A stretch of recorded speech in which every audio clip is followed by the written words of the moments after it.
برا نہ مانیے، آج روئے ارضی کی سب سے بڑی منافق قوم پاکستان میں بستی ہے، اس لیے کہ نصوص قطعیہ ہیں حدیث کے کہ 4 یا 3 چیزیں، ایک حدیث میں 3 چیزیں بیان کی گئی، ایک میں 4۔ آیت المنافق ثلاث، جب بولے جھوٹ بولے، جب وعدہ کرے خلاف ورزی کرے، اگر کہیں امین بنایا جائے خیانت کرے، اور چوتھی علامت اگر کہیں اختلاف ہو جائے تو فوراً آپے سے باہر ہو جائے۔ فرمایا جس میں یہ 4 اوصاف ہیں وہ کٹر منافق۔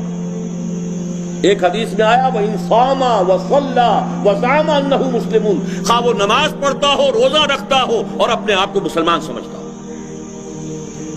اس حدیث کو سامنے رکھیے اور اپنے معاشرے کا جائزہ لے لیجیے۔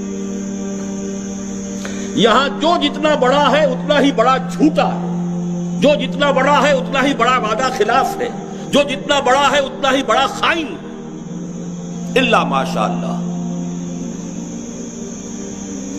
حکم الاکثر حکم الکل، اکثریت کے اوپر فیصلہ ہوگا۔